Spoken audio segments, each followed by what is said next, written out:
Cette vidéo est une critique de la vidéo de la NASA, Moon Machine, The Space Suit. Elle montre des problèmes qu'elle contient. Au début, personne ne savait comment faire un habit spatial qui pourrait supporter les conditions très difficiles de la Lune.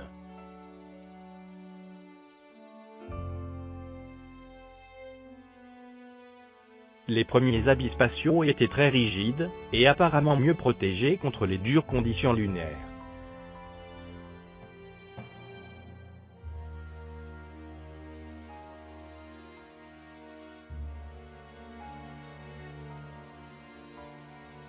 Un habit spatial avait déjà été testé pour aller à très haute altitude, où la température est plus froide, et l'air raréfié.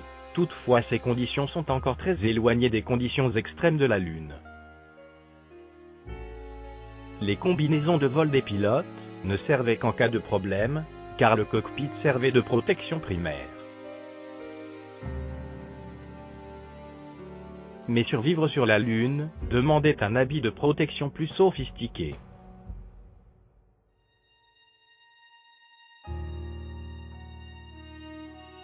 Les premiers habits spatiaux étaient encombrants, et il n'était pas facile de bouger dedans, ni de manipuler des objets. Alors de nouveaux types d'habits spatiaux ont vu le jour, qui donnaient plus de flexibilité aux astronautes, et qui leur permettraient de manipuler plus facilement des objets.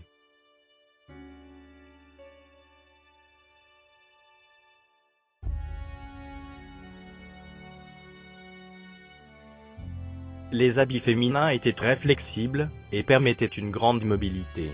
Mais étaient-ils adaptés pour les dures conditions de la Lune ?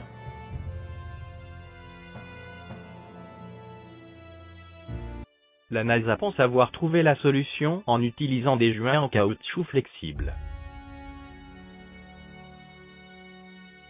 Le nouvel habit spatial semblait répondre aux exigences nécessaires de flexibilité et mobilité, sauf que, ici, l'astronaute ne fait manifestement pas sa démonstration dans le vide.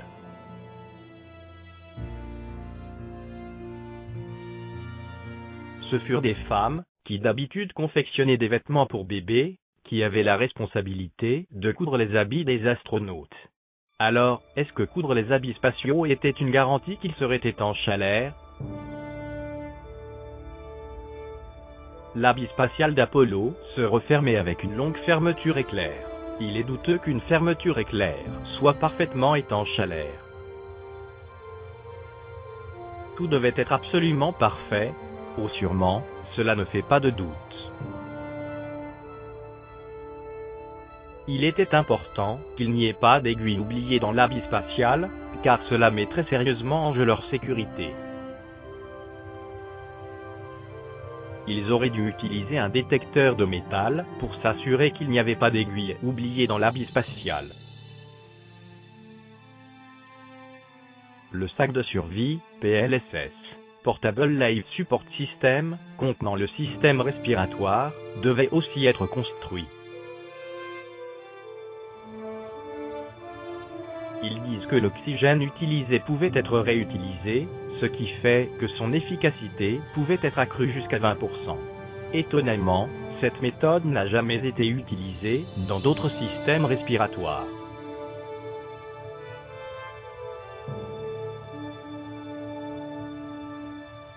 Après que le PLSS ait été construit, il était testé. La circulation d'air n'était pas suffisante pour rafraîchir l'habit. L'homme le testant avait diablement chaud. Ils ont trouvé la solution pour rafraîchir l'habit, en utilisant des tubes de plastique cousus avec l'habit, dans lesquels de l'eau circulait.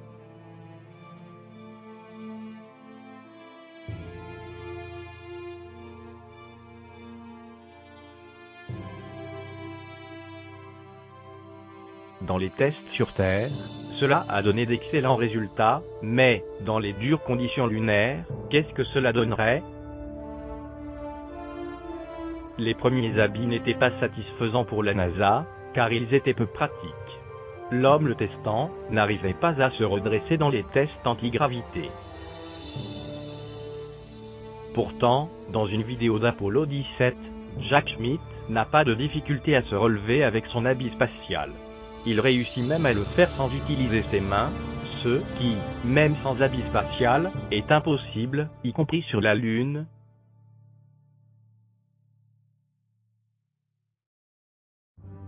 Il y avait 2 habits spatiaux en compétition, l'un avec l'autre. Un nouvel habit spatial est alors conçu, plus flexible. Il est très fonctionnel, du moins sur Terre.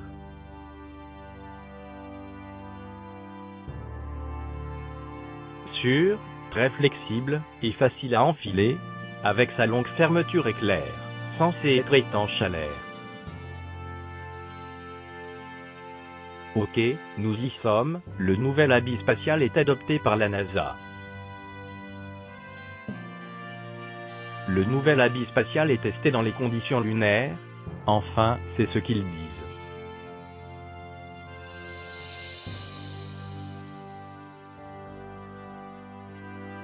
Le casque avait plusieurs visières superposées. L'une d'elles, la visière dorée, permettait de protéger les yeux des astronautes de la violente lumière solaire, non filtrée par une atmosphère inexistante. Pourtant, sur cette photo de Buzz Aldrin, saluant le drapeau dans Apollo 11, AS 1455875.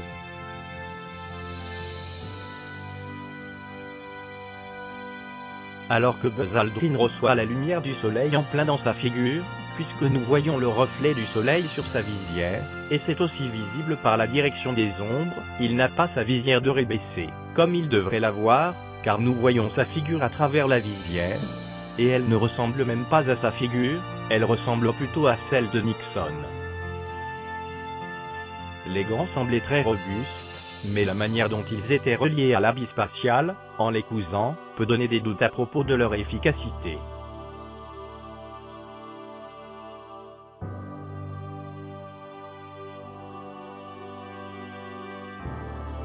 L'habit semble effectivement très souple lorsqu'il est testé, mais ici, il n'est pas pressurisé.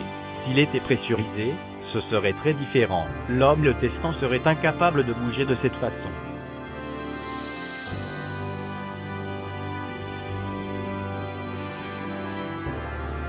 Ils veulent donc nous convaincre qu'ils seraient même capables de jouer à la balle sur la Lune, mais l'habit n'est pas pressurisé dans cette démonstration.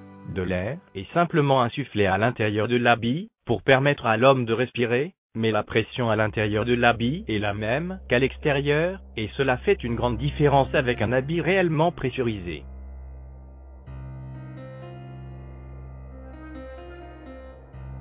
Des tests ont également été faits en gravité réduite.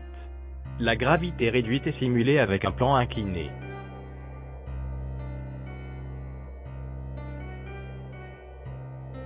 En fait, dans cette démonstration, il nous montre comment la gravité réduite pouvait être simulée dans les missions Apollo. Bien sûr, ici, le système de retenue est visible, mais les supports pouvaient être peints en blanc, pour se confondre avec l'habit spatial, et, contre un fond sombre, les câbles transparents pouvaient devenir invisibles. Et la mauvaise qualité de la vidéo facilitait le trucage. La scène filmée était ensuite tournée d'un quart de tour de sorte que l'astronaute apparaisse vertical au lieu d'horizontal, et un décor était ajouté dans le fond en utilisant la technique de projection frontale. Il est bien plus simple de simuler la gravité lunaire que certains le pensent.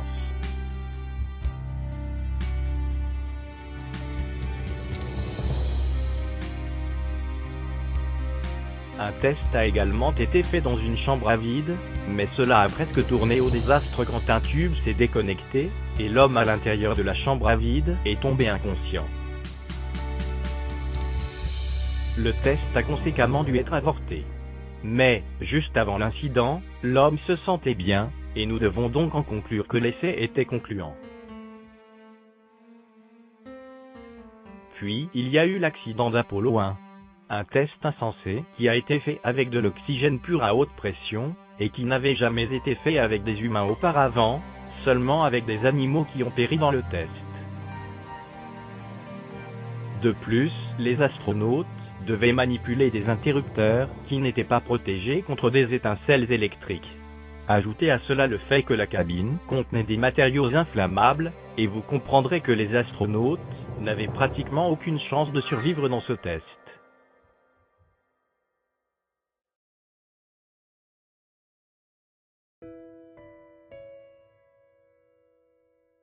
Si vous ajoutez à cela le fait que la porte de la cabine avait été modifiée pour être plus difficile à ouvrir, vous pouvez commencer à vous demander si toutes les mesures avaient été prises pour assurer la sécurité des astronautes. La NASA a conséquemment requis que tous les matériaux inflammables soient retirés de l'habit spatial.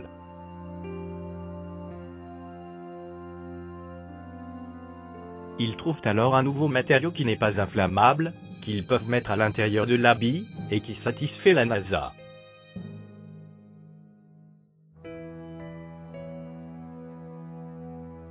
À présent, les astronautes sont prêts à être envoyés sur la Lune. L'habit spatial a d'abord été testé dans les missions Apollo 8 à Apollo 10.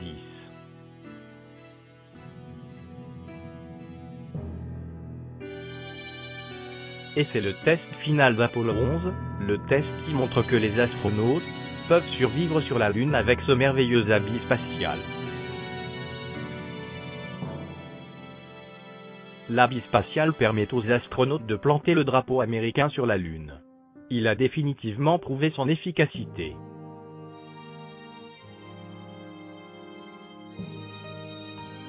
Voici à présent quelques faits qui discréditent l'habit spatial comme ayant été utilisé sur la Lune.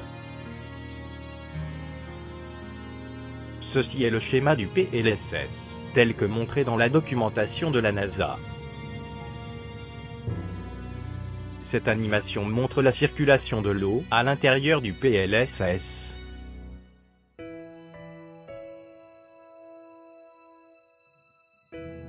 La canalisation d'eau avait une valve automatique pour contrôler la pression, cerclée de verre, et de valves manuelles, H2O diverter valve et H2O shut-off and de relief valve, cerclée de rouge.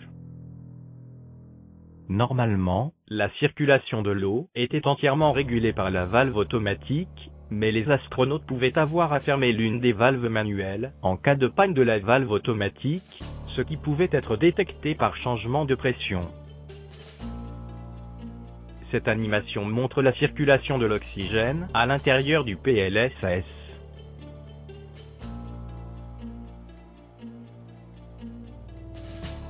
La canalisation d'oxygène avait une valve automatique pour contrôler la pression, cerclée de verre, et une valve manuelle, primary de shut-off valve, cerclée de rouge. Normalement, la circulation d'oxygène était entièrement régulée par la valve automatique, mais les astronautes pouvaient avoir à fermer la valve manuelle en cas de panne de la valve automatique, ce qui pouvait être détecté par changement de pression. Sur leur torse, les astronautes avaient une boîte de contrôle séparée qui leur permettait de contrôler des indicateurs du PLSS. Au cas où il y avait un problème dans la circulation d'oxygène, ou d'eau qui serait détecté et indiqué par un signal lumineux sur leur boîte de contrôle, les astronautes devaient fermer la valve manuelle correspondante pour résoudre le problème. S'ils ne le faisaient pas, le problème pouvait devenir tel que cela compromettrait le fonctionnement normal du PLSS, ce qui leur serait fatal. À présent, les leviers qui permettaient de fermer les valves manuelles étaient situés en bas du sac de survie. Ils étaient petits et serrés, les uns contre les autres. L'astronaute, qui les avait dans son dos, ne pouvait les voir. Il avait une grande difficulté à les atteindre, et ne pouvait les sentir avec ses gros gants pressurisés. Avec ses doigts nus, il aurait pu les sentir, et les distinguer les uns des autres, mais, avec ses gants pressurisés, c'était impossible. Il y a toute évidence que l'astronaute aurait agi sur le mauvais levier, ou plusieurs en même temps. Alors pourquoi est-ce que les ingénieurs de la NASA n'ont-ils pas prévu des leviers directement sur la boîte de contrôle, suffisamment espacés les uns des autres, de sorte que les astronautes puissent voir sur quel levier pousser en toute sécurité? Parce que tout devait être non pratique et illogique dans Apollo, sans aucun doute. L'OPS, Oxygène Purge System, est la partie du sac de survie qui a été colorée en jaune. L'ombilic qui le connectait sur le torse de l'astronaute a été coloré en rouge sur la photo de gauche de la vue stéréoscopique. Selon la NASA, il était contenu dans le petit compartiment qui est indiqué avec une flèche rouge sur la droite de la vue stéréoscopique. Mais comment est-ce que ce long ombilic pouvait tenir dans un compartiment si petit? Il y avait des jauges pour contrôler la température et la pression à l'intérieur de l'OPS. Mais comment l'astronaute pouvait-il les consulter?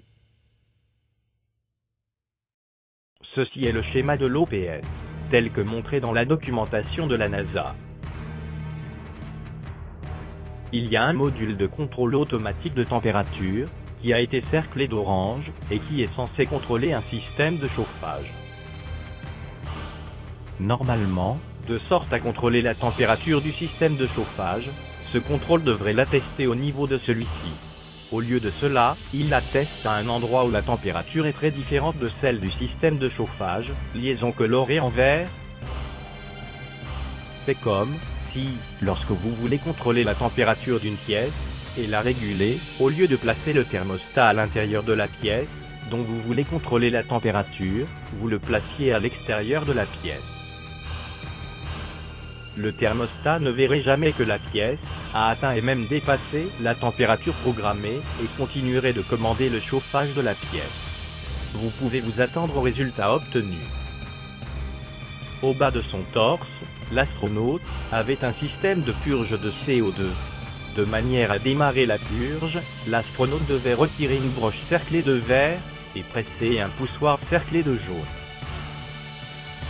Mais cette broche aurait été très difficile à retirer avec les gants pressurisés, et c'est pourquoi cette broche était reliée à une grosse boule, cerclée d'orange, que l'astronaute pouvait aisément saisir et tirer pour retirer la broche.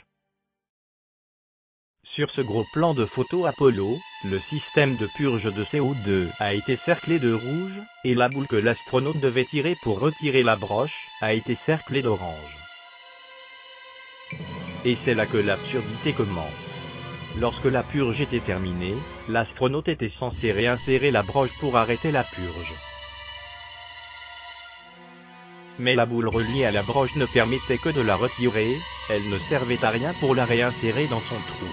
Réinsérer la broche dans son trou était pratiquement impossible avec les gros gants pressurisés. Cela signifie que les ingénieurs avaient prévu un moyen aisé pour débuter la purge, mais rien pour l'arrêter correctement à la fin de la purge. Alors pourquoi est-ce que les ingénieurs n'ont-ils pas prévu un système plus pratique, avec par exemple un levier à deux positions, l'une fermant le trou et l'autre l'ouvrant, de sorte qu'il soit aussi aisé de fermer le trou que de l'ouvrir? Parce que, une fois de plus, tout devait être non pratique et illogique dans Apollo. En cas de problème avec la circulation d'eau ou d'oxygène dans le sac de survie de l'un des astronautes, celui-ci peut partager l'eau ou oxygène de l'autre astronaute avec une connexion qui est montrée sur ce schéma, et qui est appelée Buddy System, système compagnon. Ils disent que ce système permettait d'accroître la limite de l'EVA de 2 km. Mais cela n'a pas de sens, car, si un astronaute prend son eau ou oxygène de l'autre astronaute, il épuisera 2 fois plus vite la réserve d'eau ou d'oxygène de l'autre astronaute que ne le ferait ce dernier s'il était seul à l'utiliser. Au milieu de l'EVA, chaque astronaute a assez de réserve pour revenir au LEM. Mais, si le problème se présente à ce moment, et qu'un astronaute doit donner la moitié de sa réserve à l'autre astronaute, aucun n'en aura assez pour revenir au LEM, et ils mourront tous deux au lieu d'un seul. Et, comme question accessoire, où rangeait-il ce long ombilic sur le revers? Ralph René affirme que l'habit spatial des astronautes, lorsque pressurisé, aurait ressemblé au bibendum de Michelin. Pour conforter son affirmation que l'habit spatial serait très difficile à manipuler lorsque pressurisé, René a construit une boîte de verre dans laquelle il a inséré un gant, et qu'il a relié à la boîte de manière hermétique. Il montrait d'abord que le gant était facile à manipuler lorsque l'air n'avait pas été retiré de la boîte. Puis il retirait l'air de la boîte avec un compresseur, mais pas complètement, juste assez pour que la différence de pression entre les surfaces intérieures et extérieures du gant soit la même que pour les astronautes sur la Lune. Il montrait alors que le gant devenait très raide, et qu'il devenait pratiquement impossible de plier les doigts du gant. Il a laissé plusieurs personnes faire l'expérience, de manière qu'elles puissent se rendre compte par elles-mêmes combien il aurait été difficile pour les astronautes de manipuler leurs gants sur la Lune. Pourtant, sur cette photo d'Apollo 17, AS 1734-20453,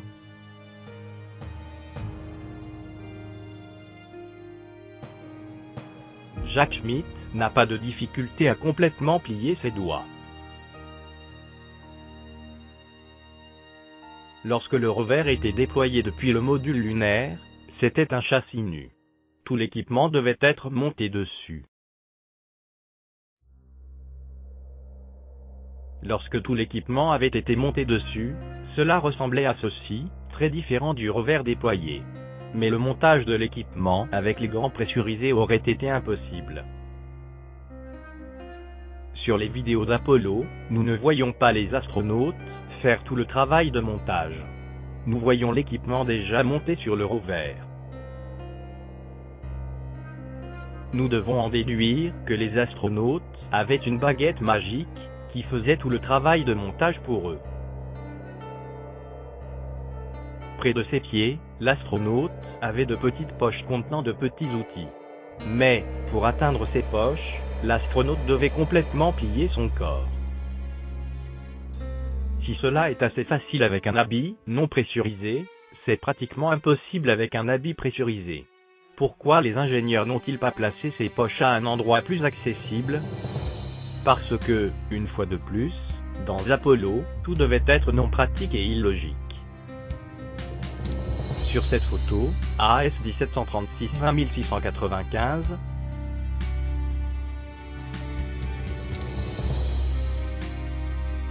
CERN n'a aucune difficulté à s'agenouiller avec son habit pressurisé. Et, sur cet extrait de la vidéo correspondante, accéléré, nous le voyons répétitivement s'agenouiller et se relever avec une grande facilité.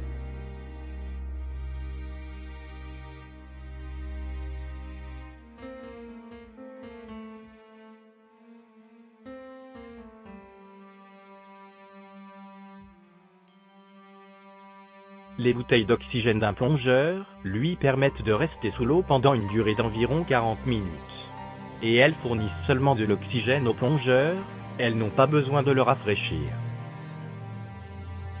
D'un autre côté, le sac de survie des astronautes, qui ne leur fournissait pas seulement de l'oxygène, mais aussi de l'eau, nécessaire pour les rafraîchir, leur aurait permis de survivre pendant 4 heures sur la Lune. Et nous pouvons nous demander comment les ingénieurs pouvaient empêcher l'eau d'être portée à ébullition sous la violente chaleur solaire de la Lune. Sur la plupart des photos, le haut du sac de survie arrive au niveau du sommet du casque. Mais, sur cette photo, AS 1585-11470,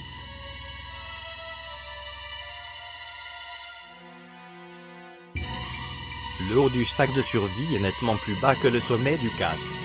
Il est manifeste que, sur cette photo, le sac de survie n'a pas sa taille normale. Mais la photo qui dépasse tout est cette photo, la photo AS 1615-18472.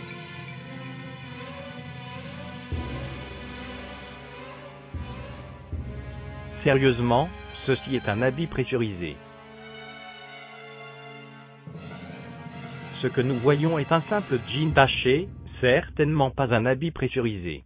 Il faut vraiment un esprit fanatisé pour trouver que cet habit est adapté pour marcher sur la Lune.